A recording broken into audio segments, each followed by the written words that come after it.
Welcome to Trip Talks. I'm Trip Johnson, husband, father, and CEO of Advita Health. I spend my days leading a healthcare company, raising kids, and doing all of the normal things people do when they believe they exist. But after years of contemplative practice, I'm pretty sure there is no one at the wheel. On this show, I talk with teachers, builders, and individuals who think deeply about how to live well. We cover contemplative practice, work, family, coffee, community, and whatever else helps us flourish in the modern world. If eclectic conversations are your jam, hit subscribe and check out my writing on Substack at What a Trip. Let's dive in. All right, today I'm sitting down with Rich Ray, a Ashtanga yoga and Zen teacher that I crossed paths with first in Boston and have had the privilege of practicing with some in Portland, Maine, where he now resides. So welcome to the pod, Rich. Thanks for having me, Trip. If you would just give me and the listeners a quick background on kind of what brought you to contemplative practices. Yeah, it's a good question. I've, after high school, the only real path that was available you know, there were lots of paths available, but the only one that I could see was going to college, right? Like kind of like that was the way where I grew up, and my family was like, all right, you're going to college. And so I went, and it just didn't do anything for me. I was not learning what I wanted to know. And I was real young at the time, and I couldn't really articulate it. I just knew it wasn't for me. That, going there and just learning a bunch of facts about different things. I took an anatomy course, and I remember the teacher saying, well, now you know all the bones in the body, just think how much smarter you are. I'm not any smarter because I just memorized all the bones in the body. That wasn't what I was looking for. And so I left college, and I just kind of floundered around for a while, wondering, and I just had this desire to know about life or the human spirit or something. I couldn't even really, but I started reading different books like Alan Watts and various Zen teachers. Zen was really kind of the thing at the time. And, I was started to practice yoga, and it all kind of started to congeal. And finally I got a book at some little health food store somewhere. It was like printed. It was like self-published. It was one of those publisher. It's kind of underground. And I was like, oh, this is cool. And it really spoke to me. And this is kind of before the internet and everything. And at the back of the book, it said, if you want to inquire further on this path, here's the phone number. And so, it was one of those serendipitous things where I actually picked up the phone and called, and I left a message. It was a voicemail, and it was a machine at that time. And they called me back the next day, and I was like, and I called back, and I got them, and they were like, why don't you, I was in Seattle at the time, and this place was out in the middle of nowhere in Northern California. And they were like, we're running a retreat next month. Why don't you come down? And I was like, wow, this is amazing. This isn't like some really, it felt really unattainable to just, I didn't know how to go about it. You just show up at some place and say you want to learn, I had no idea. So they were just like, yeah, come on down. So I booked a flight and got down there, and I did this week-long retreat that was really pointed at looking. It was a Zen place, and it was looking at karmic conditioning. And I didn't really, it just was kind of beyond me. I didn't really know, I just had started kind of meditating on my own. But I knew just being there, the place was, everybody there was like 10 people. They lived in silence. It was out in this beautiful place out in the middle of nowhere. And I just was like, this is it. Like, this is the place. This is what I want to know. What these people are pointing at. This is the thing. So I went back to Seattle, and I was just starting Ashtanga, and I was pouring coffee. I was playing in a band, and I did that retreat. I came home and I was just like, it was just was like the seed was planted, and then like a year went by or a few more months went by, and I went back down and stayed as a resident for like a month, and that was totally different because it was as a retreatant, they kind of make it they make it easy on you. You're Mm-hmm. so, but being there as a resident, as like a working monk, it was like, okay, there were no retreats going on, so I was like on their daily schedule, and it was rigorous. It was like up early and eat breakfast, and it was all in silence. And I was like, wow, this is really it. And so I went back home, and then over the next year or two, I went back down for like a week, maybe two or three times, and just kind of like established myself and just kind of was like, wow, this is really it. And during the meantime, I had gone to India to practice Ashtanga over there in Mysore. And I finally, things kind of came to a head. It was like, it was really my blood pressure would go up thinking, am I going to go actually like live at this place? And Mm-hmm. like, this is really a big step. Finally, I just made the move in 1990. This was like 1999. I finally just, I went to Mysore again a second time. My second trip, went over there, and there were, you just meet all these crazy people, and there was like a week before I was getting all set up, and I was gonna go register, and I was just, you just hang out and drink chai and chat with people. And everybody was like, "Oh, this is my guru. I practice. I'm gonna go up to Ash, or I'm gonna go to this, insight meditation place over in Gujarat." And I just was like, I know what I gotta do. Like, I know, like, this place back in California is the place I need to go. And I emailed up from India, was like, I want to stay for a year. And then Mm-hmm. a couple days later, I'm like, great, come on down. They gave me a date, and I was like, great. So I just flew back to the US and rented my room out and got rid of a bunch of stuff and went down there. And I ended up living at this place for 4 years. So I made four consecutive year-long commitments to this really intense training that was super transformative. It was like the thing I really wanted to learn. Well, yeah, I'd love to hear. Like, what do you think you like, especially from that? I think the longest I've done consecutive like silence is 10 days. Yeah. And I remember when I was still in the army, but had basically said, I'm a conscientious objector. If you don't let me out, this is going to become a problem because I'm an Yeah. officer and all of a sudden I'm a pacifist. And I Right. thought like the only way this goes is I end up in a monastery. And I Yeah. never pursued that route, but I'm very curious to. And how old were you then? And what do you think you got, from those 4 years that you were maybe looking for? Yeah.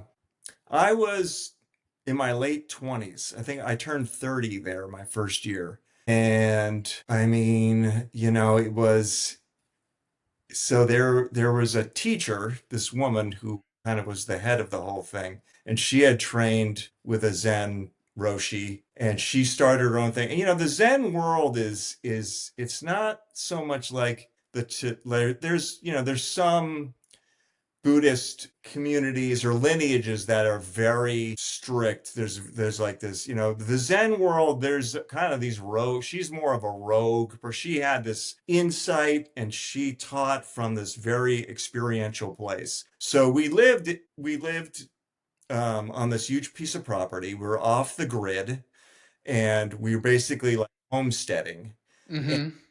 um, there were no books, there was nothing to read, there was nothing like that. It was just full, it was just get in the present moment, and that's where life occurs, right? That's what's going on, is in the present moment.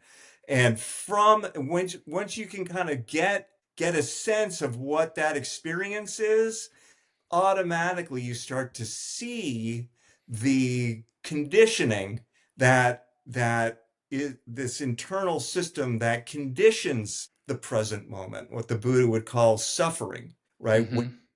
There's just the moment is, and then there's what I think about it, or what should be happening, or Mm-hmm. relationship to it, or all of that is what that's kind of the human condition, right? So there's the present moment in its purity, and then there's this conditioning, these filters that we bring to it. And then so in a silent environment where there's no distraction, and with that intention, it becomes really apparent, the conditioning becomes really apparent. You start, Mm-hmm. and usually it's like, it's kind of a voice that's constantly talking about things, commenting on the current situation, whatever that is, that goes along with a sensation in the body and an emotional reaction.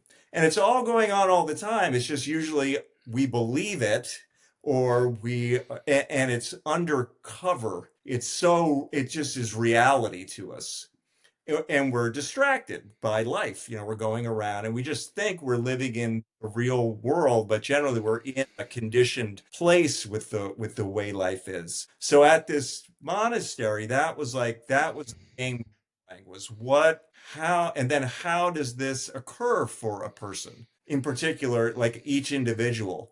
And we would meet with the teacher and kind of process that. Mm-hmm. We learned all these tools where we could start to disidentify from that conditioning and see it for what it is, and then not plug our attention into it and make it. And were you practicing asana during the 4 years in the monastery, or kind of took a pause from that? Well, we did yoga, but it was not Ashtanga yoga. It Yeah. was very, Yeah. it Yeah. was body based. The lifestyle there was really rigorous, where we got Mm-hmm. up, a lot of just physical, putting in fences or gardening beds or shoveling llama poop or making food, or so it was real physical. The whole thing was to get in your body in that way. And then we would do these, we would do yoga classes.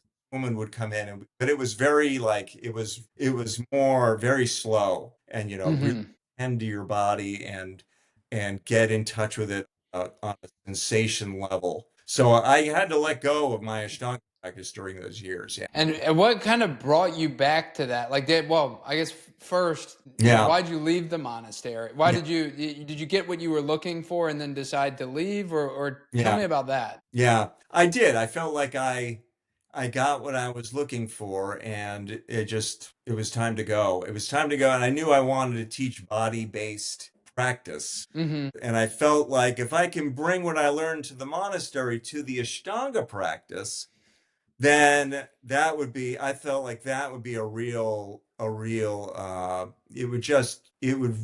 it would be, I don't know what the word is. It would be really, really beneficial for the Ashtanga world to have that kind of an awareness going on during it. Because Ashtanga, people can, if you're not aware of conditioning, and karma is another word for that, then you could be doing Ashtanga and with all these filters about the way it should be, what I should look like, the way the pose, and it turns into this kind of an ugly thing. And it's not particular. It could be anything. It could be rock climbing or anything, Totally. something that you love that turns into something that you're really judgmental about yourself. Yeah. Yeah. I wanted to I was trying to write this before we talked, but I'm on my third iteration of Ashtanga practice in my Yeah. mind. And Yeah. the first disillusionment with the system came because I really wanted to spend the time. I wanted to gain some of that insight that I felt like Yeah. I was spending too much time on asana when I could just be sitting type thing. So I thought like I just needed to sit more. So the time I'm spending on my mat is just coming into conflict with like I can go straight to the thing I need to be Mhm. doing. Yeah. And I feel like, for me, at least the way that I kind of grew up with Ashtanga originally was like, you got to work from the gross to the subtle. And we're going to do asana, then pranayama, then we can talk Mhm. about some of the contemplative side of things. Yeah. But that just comes in conflict with like all these other, whether it's Zen or Advaita Vedanta or all these other Yeah. traditions that say like just sit kind of Yeah. thing. Yeah. So I'm curious how you've brought the insight from Zen into your personal practices. And so how do you kind of balance, or not necessarily balance, but integrate the two in your understanding from a personal Yeah. standpoint? Yeah. One of my teachers, kind of if you want, like the main idea is it's not what, it's how. Mm-hmm. It's not the content, it's the process is where we can see and understand and grow in wisdom. Right. So Ashtanga, the asana, the form, that's like the content. So it's not so much, it's how you do it. Mm-hmm. It's how you do asana practice is really where it comes in. So that's where I teach from, right? So Mm-hmm. I'm I'm working with people and how they do it. Are they pushing? Are they, however it is, and then I teach from a place you have to make this work for you, like Mm-hmm. so I check it with my students all the time just to see like how is this unfolding for you?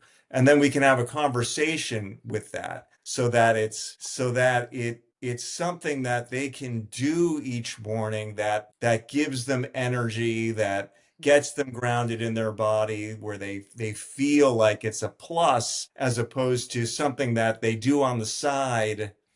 And, maybe, for a lot of people who do, asana practice or whatever, it's something that's separate from their life and that can I don't know, can deplete them or cause pain in the body or this kind of thing. So I come at it from a place of how can this work in your life?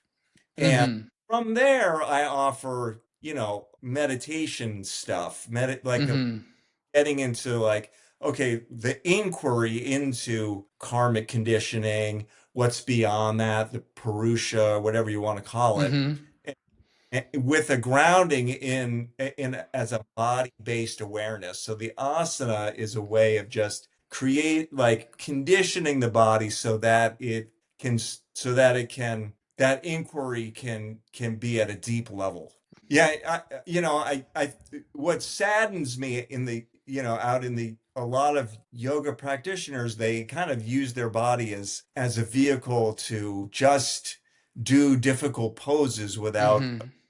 the the context of the asana is a piece of a larger practice of a body-based inquiry into karma and getting into like the subtleties of how that occurs for them, and then starting to piece in place all of that and see what's beyond that, the freedom that's outside of those limitations. Well, to get a free lesson here on, so I'm thinking about this a ton. I think my first disillusionment again was around the fact that it doesn't matter how many contortions I can do, what the Yeah, gymnastics look like. That's yeah. not why I was practicing, and I was clear on the fact that I was looking for something else. And Yeah. then as I resumed kind of asana practice, and I did like sun salutations most days.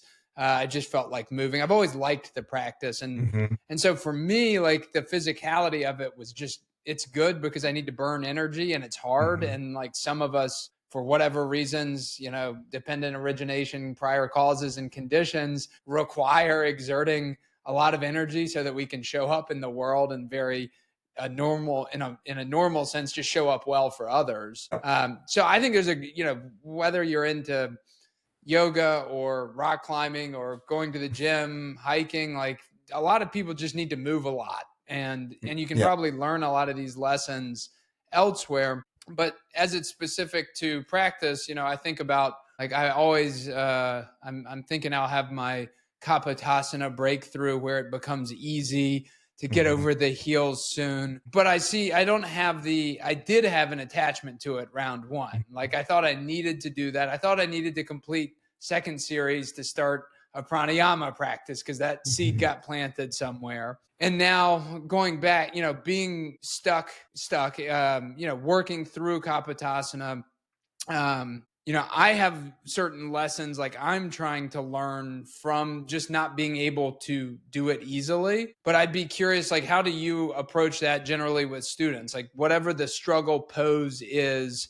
Yeah. how do you help them orient towards like the practical lessons or the insight that can be gained from that Yeah. daily challenge? Yeah.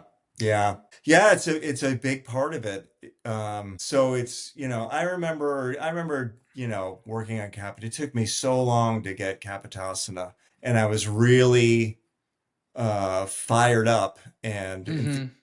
about getting it, and there were years where I it just hurt my lower back all the time. Mm-hmm. And so at some point I finally, after years, I finally found I finally got to a place of like, okay, if I'm gonna really get this, then I need to find people who have like they know what they're doing.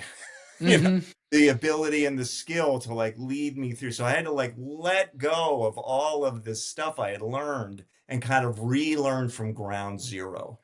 So Mm-hmm. that itself is a big that, if you're attached to it to a certain way, and it's like, okay, well, we're gonna have to start over again, and that can be jarring for people, Mm-hmm. and so I made a point of finding people, getting out of the way to study and practice with them. And finally, and I relearned how to align my body and how to and work methodically to open it up slowly, slowly, slowly. And finally, and I was able to do it. And I remember a friend of mine at the time was like, what's the big deal? Like you Mm-hmm.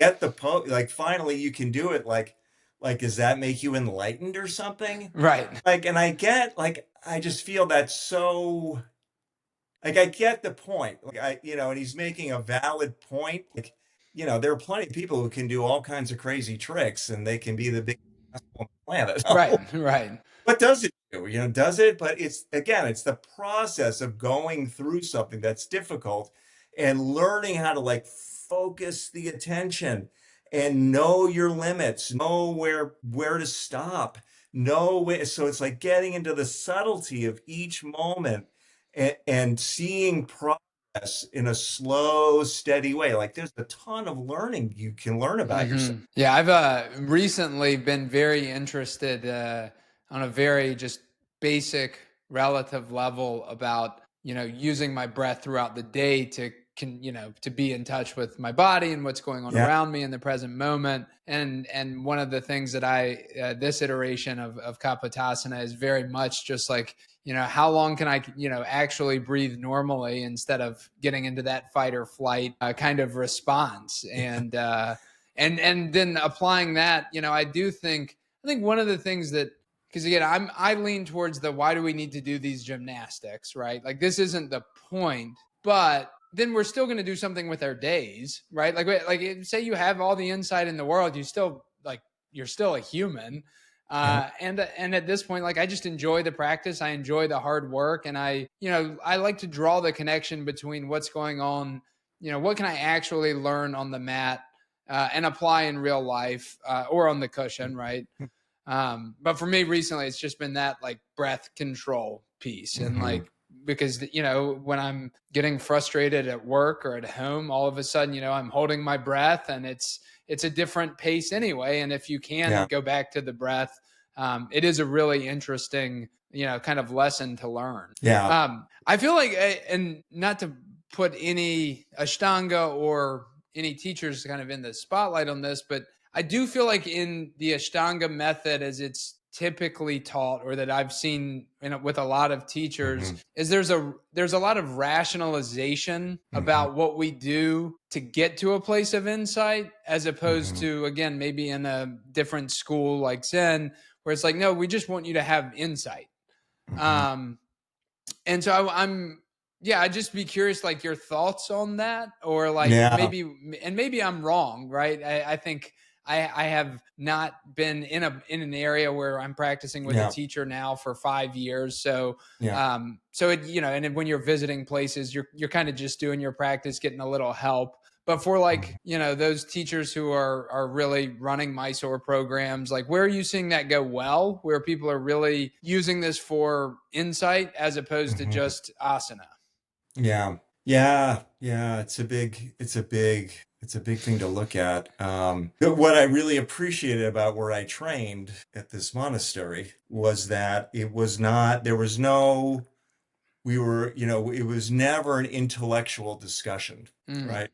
Oh, we didn't read text. We didn't get Mm-hmm. we didn't go up in our head and conceptualize stuff and rationalize and intellectualize things. It was direct experience, and the way that the training was, we were, so it would become apparent where, so our teacher would basically, you never knew what was going to happen each day, right? So, be like, okay, today you're going to go help put the new roof on the barn, or today you're Mm-hmm. going to chainsaw and, the tree that fell, you're going to chop it up, or you're going to cook lunch, or,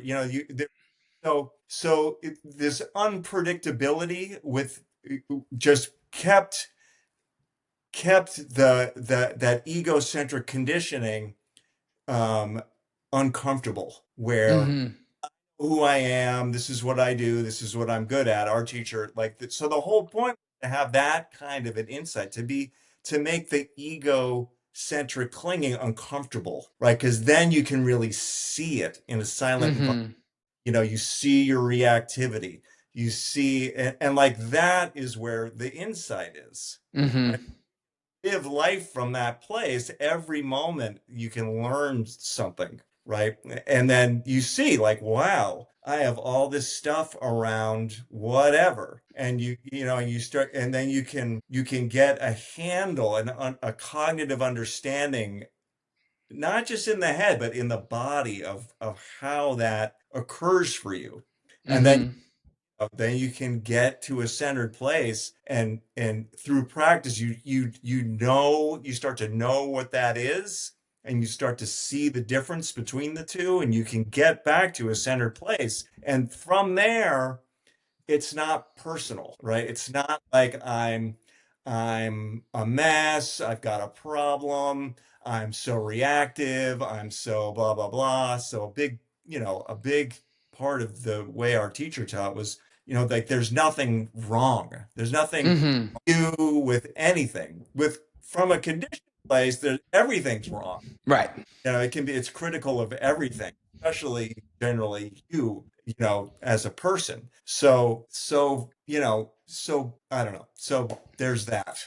And I guess, first question, we're just backing up. I should have asked Yep. earlier. It sounds like it's probably more of a Soto-ish lineage, maybe Yep. not. Or okay, I would do explicitly Soto, or you said kind of a rogue. Uh, No, Soto tradition. okay, Yeah. okay.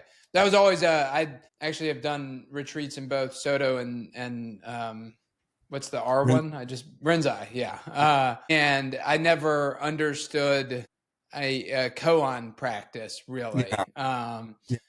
And well, only the funny story I have about that is I just couldn't get into koan practice, Yeah. and I thought I needed to at one point, right, for whatever reason. But then did uh, did psychedelics with under the care of someone, Mhm. and the first thing I wanted them to do, or at some point, I was like, "Can you start reading me koans?" And I swear, and the experience that I had was like all of them made sense, Yeah. and it was interesting because I had quit drinking and smoking pot and things like that, but have always been very interested in psychedelics to some Yeah. extent. Um, and I kind of felt like I wanted to test certain insight maybe that I'd Hmm. had, and not Hmm. specifically just around koans, but I guess go back to the insight question, Hmm. or what I would say is like, do you having had contemplative practices for what, almost 30 plus years now? Uh, how do you identify, like I think I said when we were warming up, like I think there are a lot of seekers and not many finders out there. Yeah. If you had to identify as something, where would you put yourself on that spectrum? I would consider myself a seeker. Yeah. Definitely. Yeah. I don't think it's, the danger of Rinzai from, is that, it's directing you to have this great insight, right? Mm-hmm. And that the danger is going, well, I've had the insight, and then like the ego claims it, and it's like, okay, did that, done. And I'm not saying I'm not that's not an indictment on that method. I think it has its merits. It's a danger in any spiritual practice where the ego takes over the identity of the person and is like, well, I've found it, and now I know, and an identity is created around that, opposed to, I mean, this is an endless process of deepening wisdom and understanding. And it's, the human heart is ever expanding, and there's really no limit. So I feel like I'm always in kind of a seeking place. Do you feel like you've had uh, I've struggled with this one a lot, and I think sometimes this is just where language fails us too. Yeah. Do you feel like you've had some fundamental insight that maybe if you hadn't gone down this path would have been unattainable? It's more the method that I learned, the tools Mm-hmm. that I learned are the thing. And then I just, and so I practiced intently for 4 years, like literally no time off. It's like full, Mm-hmm. I would go back to New Hampshire to see my family like once a year for a week. Yeah. 51 weeks, no day off, basically. So that's the thing. If there's any real like insight, it's just having a method whereby I can walk into any life situation and use it any life situation is a place for me to practice and Mm-hmm.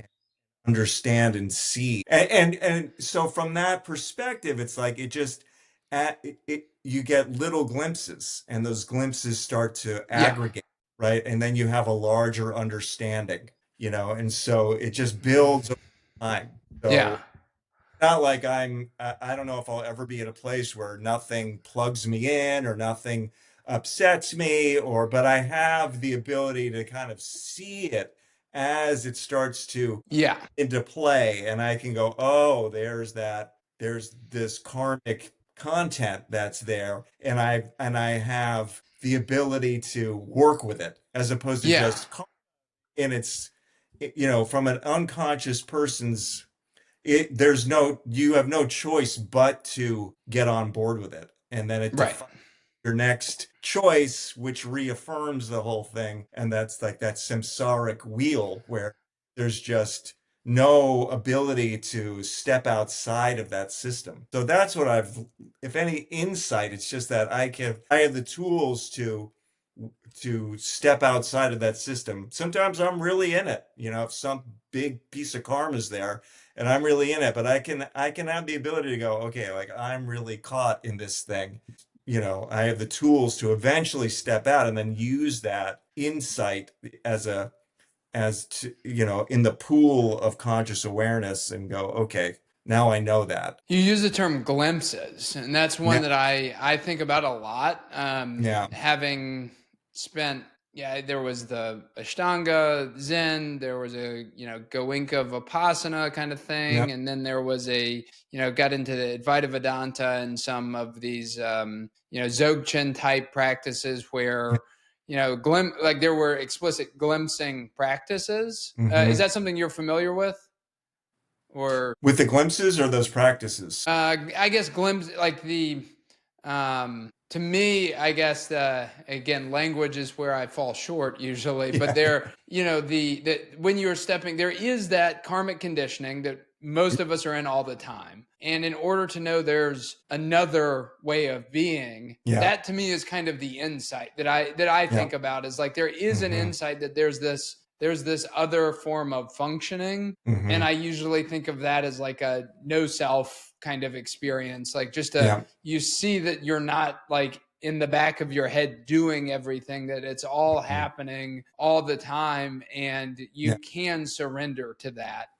Mhm. Where does that land? Where does that language land with you? I guess, first of all. Hey, it's a big part. It's why this stuff gets so tricky. Yeah. So tricky because let me see if I can articulate it. You laid it out there just while you were talking, where you have a glimpse, and then I guess the danger is setting. You have a glimpse, and then you set up. It's easy up that's the right experience, this is the wrong experience, Right. right? And then it's just, well, I guess I'm caught in karma, I should be having this, there's this other thing that exists, and how do I get there, right? And that's like that's in the thing. If we just allow the karma to be there, and there's nothing wrong with it, right? It's Yeah. not problem. It's not there's right. There's no better universe than this moment that we're in. And from there, I can learn how to kind of relax, get in my body, and kind of accept the whole unfolding of the universe, part of it, and use that as insight, that experience.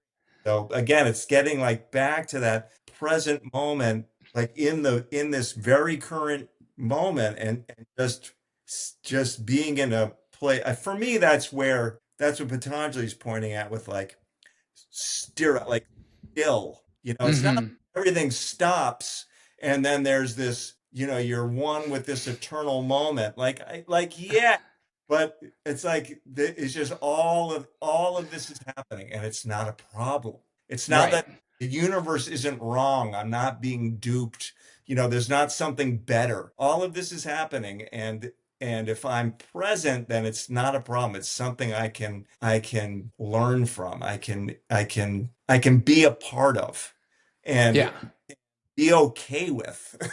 Right? Yeah. I feel like that's the paradox in all of this Yeah. is like there are these paradoxes where and again, I am inclined to, whatever, maybe this is the Vajrayana perspective or something, but like we're all enlightened, people just don't know it kind of thing. Yeah. Exactly. I'm very into that, but from just a more relative human perspective, I do feel like there's a before and after in some Yep. ways, because you don't Hmm. necessarily know that there's another way to view the world or way to be in the world, and that's the insight I think like I'm trying to refer to. And I do think a lot of people stay on a path for decades and don't have the ability to have that insight, and Yeah. once you do, your orientation to everything else can change in a way that Hmm. is different, I guess. Yeah. Yeah. Yeah. What so and I consider that, which again, language isn't great here, but like I consider that like the stabilization process, and I Hmm. think that's where, when you said like I'll just use my language for myself, is like I don't actually identify as a seeker anymore. I Hmm. somewhat identify as like I found it, but Hmm. I'll continue the path of, stabilization being my word, where you do these things the way you show up and you are in the body and you accept Yeah. everything on life's terms. Yeah. Um, but how do you bring that? I guess that's like for me. And the funny thing is, like, when I think about like first insight, even though everything, I feel like I was pushing Ashtanga away at some phases, but the first like glimpse where I think I had that was like Uttika Hasta Padagustasana. Mhm. And I was like, oh shit, like I'm just looking, there's seeing, but I'm not looking kind of thing. Mhm. Mhm. Um, and that was like interesting that I didn't think of that as insight at the time, because it was just a quick glimpse. Mhm. But then, and then again, I don't think like it's trying to just stabilize, and I'm wrong if I'm not in that view.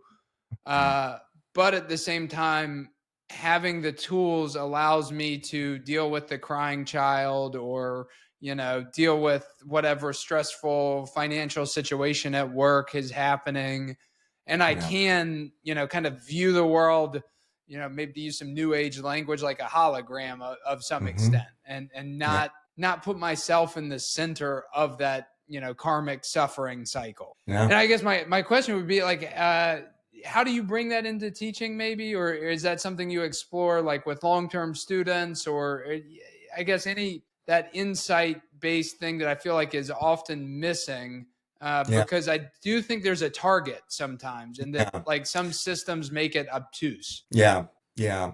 Yeah. Yeah. I offer Ashtanga asana practice as a way for people, if they just want to get in their body and feel good in their body and have a better golf swing, great. Great. You can come and do that. If you Yep. want, I offer venues or forums where people can start to go like down this road we're talking about. But Hmm. I don't make it mandatory. Yeah. Yeah. Yeah. Not everybody's into it, and some Right. people, Right. they're just not into it. But and so I look at the Ashtanga system as a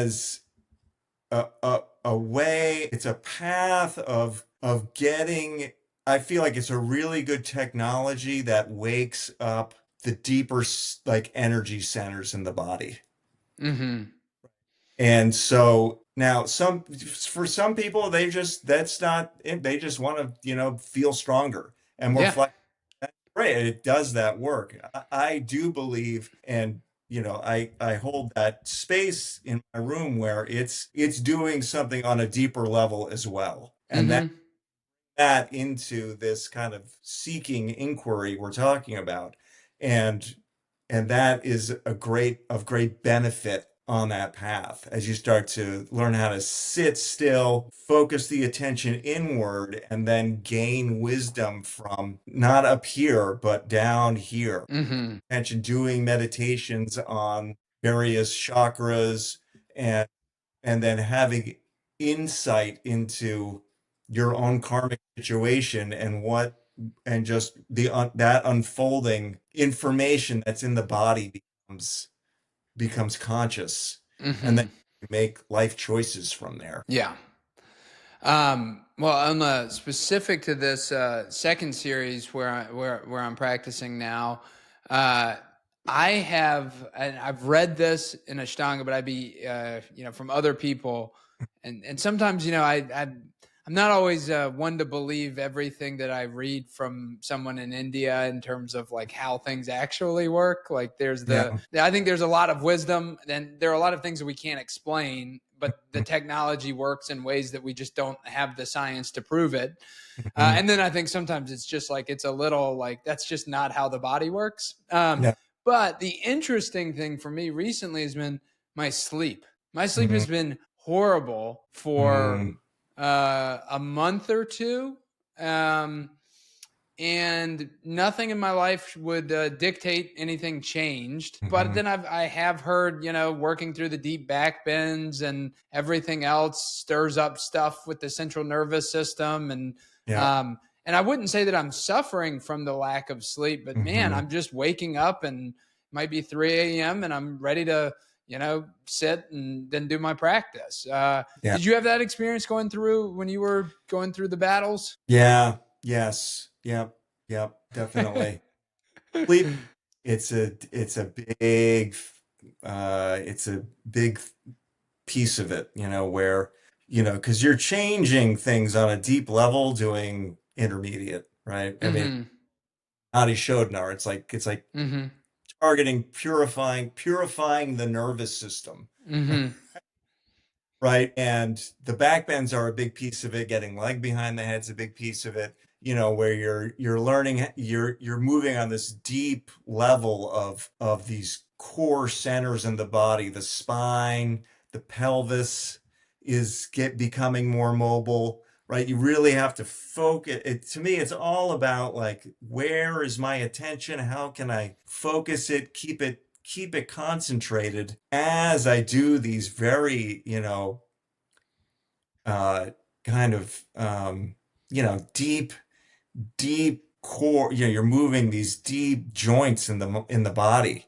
And Mm-hmm. that, that's gonna just change everything on a very subtle level. So, I've definitely gone through periods where sleep is just, I don't really know. I can't say, it was because it was my leg behind that, or it was because of Kapotasana, but doing practice regularly is going to shift the way the energy, like the nadis, the way the energy is channeling through your body. So that can have all kinds of effects.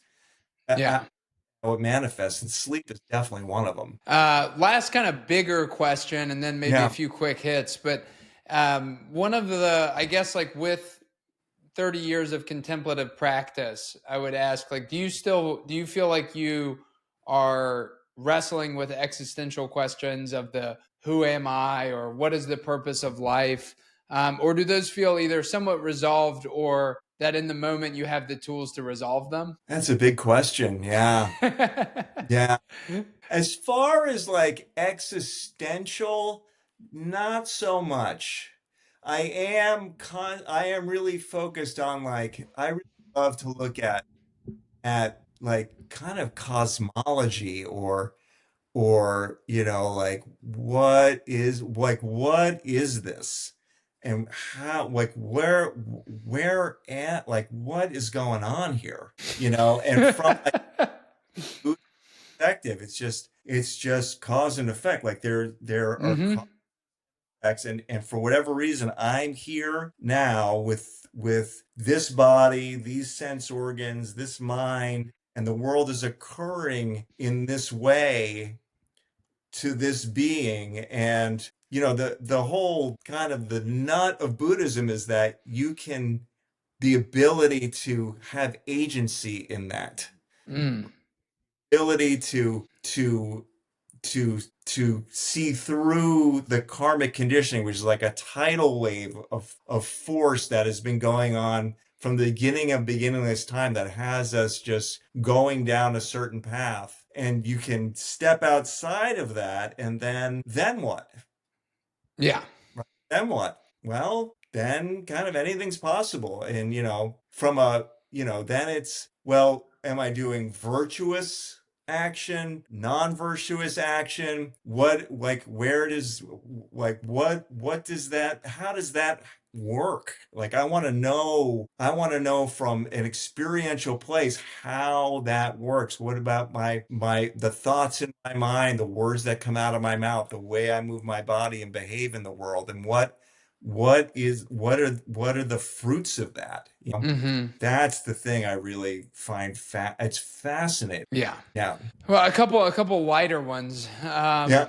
What's your favorite food or meal these days? My favorite food or meal these days, I either have like a big bowl of yogurt with like Uh huh. blueberry and like maple syrup. It's like a real main. That It's is, like yeah, that is very it's Maine. that, or like I love to eat like eggs and Okay. ham, something like that, something like oily. Uh My huh. oily, like unctuous food, fats Mm-hmm. with like fats. So the more like butter and ghee and like egg stuff, that really just like I feel super satisfied. I have really good poops. I feel really stable in my body. I do a lot of asana, Yeah. so uh, generally that what I find it horrific to see people doing like all this kind of hot yoga where they're just constantly sweating and it's all this depleting, and then all they do is drink like smoothies. Yeah. Yeah. Oh, and they're like really skinny and it's just this depleting thing. So a big part of my path as a practitioner has been what foods like help sustain my practice, and then Totally. really that I enjoyed eating. Yeah. You know, like on a regiment of, well, the right thing to eat is the brown rice with the azuki beans, and even though I can't stand, like, if you're not happy eating it, then you're not going to digest it or take the nutrients well. So Yeah. those are really like eggs, potatoes, yogurt. Yeah, yeah. Well, what's your give me another hedonic pleasure or TV show, or what do you do for Oh fun yeah. outside of contemplative Yeah. life? I really like watching TV, like the series, Uh-huh. I find I really like history and seeing the like just the human nature is really Mhm. good shows that like really are pointing at, human nature. I was a big fan of Thucydides and the Peloponnesian War. Uh-huh. How do people act under pressure? Yeah. Happens when everything's fine and good, but we kind of saw it with the coronavirus, where it's like, oh, Mhm. like now it's like, okay, survival's at stake, then what? How do we act? Yeah. It's a big part of the training felt like that, where it's like, Yeah. okay, under pressure, are you going to take the easy way out, or you're going to have a more courageous attitude? So I Yeah. find that so shows that make that a drama, I find really, yeah. Awesome. I love how you hit on it, and I think like one of the flaws for me early on in the path, if there is a path, was like over intellectualization of the practices and everything else. But I do love reading books, and I'd be Yep. curious what your top two or three books or resources for people interested in. Whether we call it insight or Ashtanga, Zen, Yeah. anything there. What are your top few resources you recommend? The book that really struck me, because we didn't read, I read a few Thich Nhat Hanh books. I got into Zen. I hadn't done a ton of reading. And then when we trained, there was no reading. It was not Mm-hmm. not intellectualizing at all. And then I got out and I read, it's by Walpole. It's man, what is it? It's a classic Buddhist text. It's not, it's not a Buddhist text where you're reading sutras. It's Mm-hmm. his commentary on Buddhism. Mm-hmm. Rahul, I think is the author, or maybe it's Walpole Rahula, one or the other. And it's like the Buddhist path or something really, really. Do you see it? Did you I'm do? trying to look it up, but I'm not. Yeah, I'm gonna have to like use both my full brain to look it up. here somewhere. Anyways, that was a big one. And it's just like the basic Buddhist ideas, Four Noble Truths, three Yeah. character, dependent origination, Mm-hmm. skandhas, all that, and he just writes it really eloquently and really, it felt like I could understand it. Like I was like, oh, I know that. Oh, I know that, you know. Mm. And I've been on a real, I really like to try to bridge the gap between East and West, Mm-hmm. so I've been a big Carl Jung fan, Yeah. out of various people who have been inspired by him. And Mm-hmm. I feel he was really trying to bridge that gap. He really looked towards a lot of the Eastern stuff and to bring it into West, because just to go full East, I feel like it can be too overwhelming or too, Mm-hmm. it's really easy to go up into your head and Yeah. try to make sense of it, and then you're just up here trying to figure out concepts. Whereas where I felt like um, he was pointing at something that really coincides with the Eastern stuff. Totally. Like there's karmic conditioning, and then there's a deep sense of there's something in there that is calling, like you wouldn't be you're interested in this for some reason, and there's like a soul, or there's something in Mm-hmm. that wants to be recognized. And so like learning how to sit and like get in touch with that and recognize it is, I feel like from a Western perspective is really helpful. Yeah. Awesome. Well, Yeah. where can listeners find you online if they want to dig a little deeper? Yeah. You can go to my website, ashtangaportlandme.com. ME is the two letters that Maine is whatever it is. Massachusetts is MA, Missouri is MO, Maine is ME. So ashtangaportlandme.com. They can go to my Instagram. It's Rich Ray Yoga, all one word. And I usually post stuff like you said, like I have these. I try to make it kind of fun and kind of punky, kind of capture people. I put on music and reels Do you or have a punk rock background? Was that part of your? I mean, that's it. That's kind of the no, vibe. no, no. I wasn't really a punk guy, but definitely underground. Yeah. Well, I was a big underground. So underground rap, hip hop was my thing Yeah, growing up. But yeah. no, I love it. The thing Fringes. that I like, I'm really gravitating towards teachers who have a very unique way of displaying what they're doing, and I think Yeah. you're top of the chart there for that. So I love it. I'm like, it's I've been like, man, I got to figure out how to do some of this because it is really like it's speaking to me. Yeah.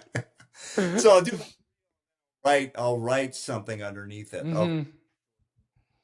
just something that hopefully like piques an interest. Like that's the goal. I'm not trying to like explain anything or but just to pique an inquiry. To me, that's the whole thing is an inquiry into what the hell fuck is going on. Yeah, I think like for me, there's a quote. I don't have it up now, but again, not that there's this big before and after insight thing, but with whatever insight you attain, like I think there's something just inherently really interesting about trying to communicate it because Yeah, it's beyond, it's so much of life is beyond words, and I think yeah, that's what speaks to me about your work. So yeah, I love it. Well, yeah. thanks so much for Cool. coming on today, Rich. All right, man. Thanks for having me. It was great. Absolutely. Thanks for listening to Trip Talks. If you enjoyed this conversation, please share it with a friend, leave a review in your favorite podcast app, and subscribe to What a Trip on Substack. You can find it at tripjohnson.substack.com. That's TRIPPJOHNSON.substack.com. Thanks a lot.